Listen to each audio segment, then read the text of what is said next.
Hello दोस्तों, I hope कि आप लोग बहुत अच्छे होंगे। मैं देसी तेवर से गोविंद तिवारी आपका हार्दिक स्वागत और अभिनंदन करता हूं। कहा जाता है कि राजनीति में राज वही करता है जिसके नीति में दम हो।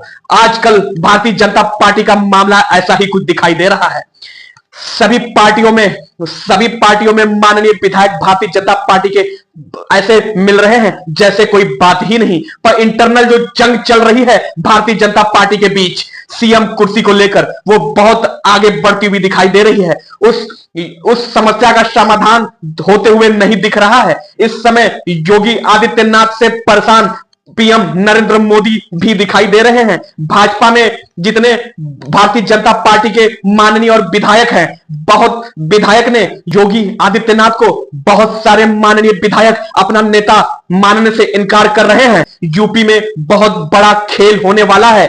कुर्सी की ये राजनीति, सत्ता के भारतीय जनता पार्टी के इंटरनल जितने विधायक हैं, इस समय जनशक्ति नापी और तौली जा रही है। जिस नेता के पास माननीय विधायक की जनशक्ति, जनसंख्या ज्यादा है, उन्हीं का वर्चस्व दिखाई दे रहा है। इस समय केशव प्रसाद मौर्य योगी आदित्यनाथ पे भारी पड़ रहे हैं। वहीं रायबरेली से मनोज पांडे विधायक जो इस समय सुर्खियों में है, और बताया जा रहा है कि डिप्टी सीएम के पद पे कभी भी नियुक्त किए जा सकते हैं। पर इस समय फिलहाल एक मामले में सुर्खियां बटोर रहे हैं। उनके क्षेत्र में बुलडोजर से एक गरीब तबके के आपत्तिजनक रोड पे मकान बनाने के कारण बुलडोजर उनका मकान गिराने पे लगा था। पर उसी परिस्थिति में मनोज पांडे वहां पहुंच के उस बुलडोजर और वहां रुकवाया, और जितने अधिकारी वहां मौजूद थे उनको हड़काया और बताया,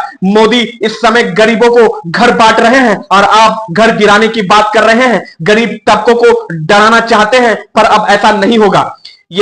और उन्हें कहा गया कि योगी आदित्यनाथ अभी डर की राजनीति कर रहे हैं और अपने माफिया कलेक्शन को कम करने के साजिश में लगे हुए हैं। इसलिए योगी आदित्यनाथ को थोड़ा देश और गरीब तबकों पर भी ध्यान देना पड़ेगा, नहीं तो ऐसे पार्टी नहीं चल पाएगी। इसे ऐसे लगता है कि योगी आदित्यनाथ की पकड़ अब भारतीय जनता पार्टी में ढीली हो रही है। केशव प्रसाद मौर्य बता रहे हैं कि उन्हें विधायक की ज्यादा जनसंख्या उनको प्राप्त है। वो हो सकता है नरेंद्र मोदी से फिर मिले, क्योंकि बैठक पे बैठक होने के बाद भी केशव प्रसाद मौर्य बैठक से संतुष्ट नहीं हो रहे हैं। और जितने भी विधायक यूपी के हैं, गद्दावर विधायक हैं, वो मोदी से मिलने के लिए दिल्ली पहुंच रहे हैं। और इसका मतलब है यूपी में बहुत बड़ा खेल होने वाला है। और जितने विधायक हैं वो बता रहे हैं कि योगी के समर्थन में कुछ विधायक खड़े हैं, कुछ विधायक इंटरनल हो रहे हैं। सामने तो कह रहे हैं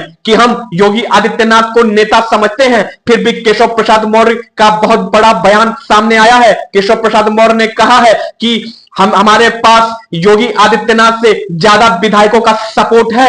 इस समय जितने माननीय विधायक हैं, इस समय योगी आदित्यनाथ के सामने कुछ भी बोल रहे हैं, पर जब बात कुर्सी और सत्ता की आएगी, तब विधायक जितने हैं वो मेरे फेवर में बोलेंगे और काम करेंगे।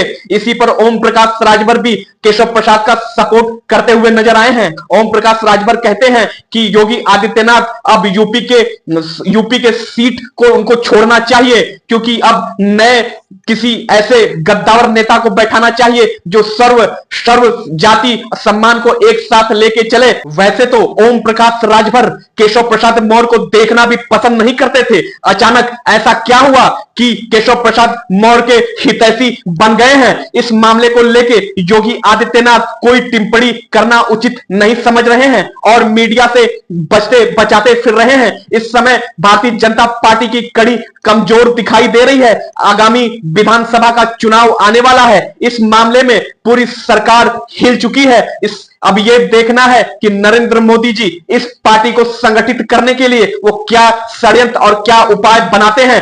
अब आगे यह भी देखना है कि डिप्टी सीएम की कुर्सी बदली जाती है कि सीधा सीएम की कुर्सी बदली जाती है। अब इसे देखने के लिए, ऐसे ही वीडियो देखने के लिए इस चैनल को लाइक करें, शेयर करें, सब्सक्राइब करें। मैं मिलता हूं अगले ब्लॉग में। तब तक के लिए जय हिंद, जय भारत।